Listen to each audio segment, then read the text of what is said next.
विधानसभा elections की सीटों के बंटवारे के तुरंत बाद भाजपा मुख्यालय में हंगामा। यहाँ पे मांडोली नहीं चलेगी। ये भारतीय जनता पार्टी के हम कार्यकर्ता हैं। हम पार्टी में रहे, हम पार्टी में नहीं रहे, हम राष्ट्र की सोच रखते हैं, हम देश की सोच रखते हैं। आप मेरे साथ नाइंसाफी नहीं कर सकते। ये मेरा हक है, मेरा राइट है। आपने औरतों का हक मारा है, सीधी सी बात है।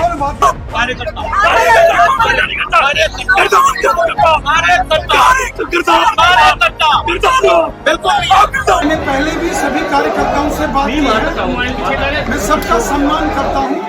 एक एक करके सभी कार्यकर्ता मेरे पास आइए, मैं सभी कार्यकर्ताओं से बात करूंगा। ठीक है, सब कार्यकर्ता मेरे हैं, मेरे भाई हैं। तो सर बात की जाएगी।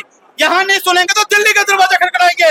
दिल्ली कोई दूर नहीं है। अगर दिल्ली यहाँ जा सकते हैं ये लोग, हम भी जा सकते हैं। कदम ये रहेगा कि हम पहले अपना विरोध प्रकट कर रहे हैं, उसके बाद जो कि पार्टी जो डिसीजन लेती है, हम हमारा ये कहने का ये मतलब है कि जो भी मैंडेट मिले, अगर हमारे साथ ये वादा हुआ था कि माननीय तरुण चुग जी ने ये कहा था कि मोर्चे के अलावा बाहर से किसी को भी पैराशूट से टिकट नहीं दिया जाएगा।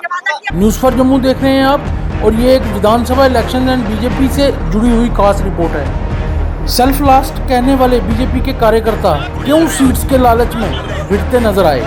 लेकिन हाँ, एक चीज से इनकार नहीं किया जा सकता कि ना सिर्फ दावेदार कैंडिडेट्स बल्कि मैक्सिमम कार्यकर्ता बीजेपी के और प्रो बीजेपी पब्लिक भी सेटिस्फाई नहीं दिखी इस बीजेपी सीट डिस्ट्रीब्यूशन लिस्ट से। तो सर बात की जाएगी। यहाँ नहीं सुनेंगे तो दिल्ली का दरवाजा खटखटाएंगे। दिल्ली कोई दूर नहीं है। अगर दिल्ली यहाँ जा सकते हैं ये लोग, हम भी जा सकते हैं। डेली वेजर्स, मेरी बात सुनिए, डेली वेजर्स का समूह मैं लेके गया था सुमित शर्मा। आज भी डेली वेजर 64,000 जीत रहे हैं, वो गवाह इस चीज के। और मैंने गजेंद्र सिंह शेखावत जी से लिखित में लिया था कि 1 महीने के अंदर इनकी सैलरी बढ़ाई जाए। सबको पता होगा, रश्मि जी आपको पता होगा, NHM के बच्चों को मैंने सहारा दिया था। भाजपा के कार्यकर्ता सुमित शर्मा ने रेबरे खेल को श्रीनगर में मिलवाया बड़े उच्च कमान से। सुमित शर्मा ने इनकी बातें रखी।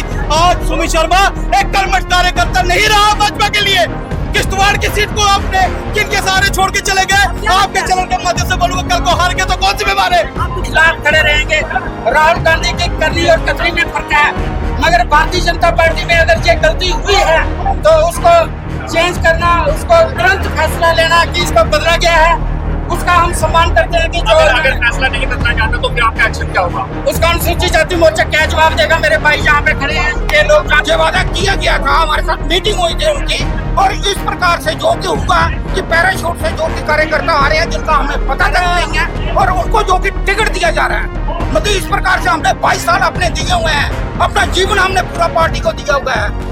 तो इसके लिए हम चुप नहीं बैठेंगे। सामने रश्मि जी 2 दिन पहले एंट्री होती है और उनकी टिकटें फिक्स होती हैं। यहाँ पे मांडोली नहीं चलेगी।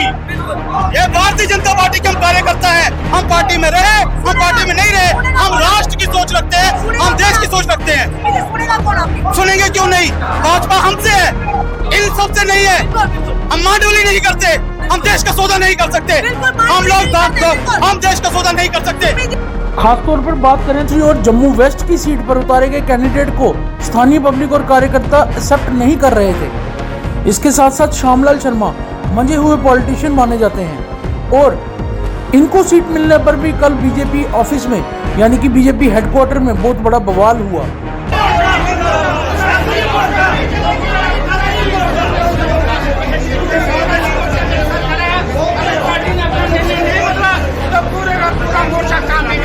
किसको आप कैंडिडेट बनाना चाहते हो? 95% कौमी खजूरिया को वोट किया।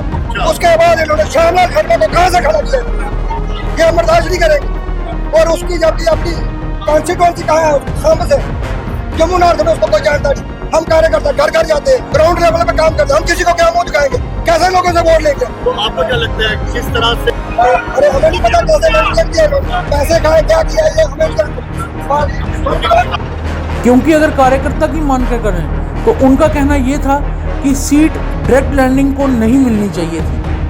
वहीं विजुअल्स में आप देख सकते हैं मैडम परवेज चौहान को सीट ना मिलने पर ये कहती दिखी कि मेरी लाश यहाँ से निकलेगी रैना साहब। इस सारी सिचुएशन के बाद बीजेपी सवालों के कटघरे में है। आप मेरे साथ नाइंसाफी नहीं कर सकते। ये मेरा हक है, मेरा राइट है। आपने औरतों का हक मारा है, सीधी सी बात है, सीधी सी बात है। बस मेरे साथ आई वहाँ या ना मैं जवाब दोगे मुझे, मेरे बच्चों ने कहा कि बात कर दिया। अंदर बैठ के बात अगर आप रोशन को अलग से टिकट दे सकते हो तो परवाह सवाल की क्यों नहीं है? सब झूठ है वो बात, बस सीधी सी एक ही बात है। चलो जी दी साहब,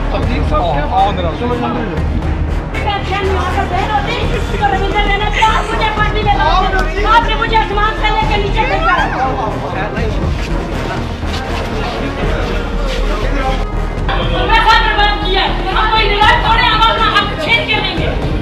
तो श्यामलाल चौधरी को सीट ना मिलना एक गलत डिसीजन माना जा रहा था और एज पर पब्लिक एंड कार्यकर्ता ऑफ जम्मू साउथ ये एक शॉक की तरह था उस कॉन्स्टिट्यूंसी के पब्लिक के लिए। इवन कि बीजेपी एक लीडिंग पार्टी और सेंटर में सरकार होने के बावजूद भी इस सीट डिस्ट्रीब्यूशन लिस्ट के बाद सवालों के कटघरे में है। जैसे क्या सीट डिस्ट्रीब्यूशन सही नहीं हुई? अगर सही हुई तो लिस्ट विड्रॉ क्यों की? क्यों ऐसे लीडर्स जो नेशन, स्टेट, यूटी सब चला रहे हैं उसके बावजूद भी एक जेन्युइन सीट डिस्ट्रीब्यूशन लिस्ट नहीं निकाल सके? क्या ये फेवरेटिज्म या करप्शन झलका रहे हैं? तो इन सब के अलावा भी एज पर ग्राउंड रिपोर्ट्स बहुत सारे सवाल बीजेपी पर उठ रहे हैं।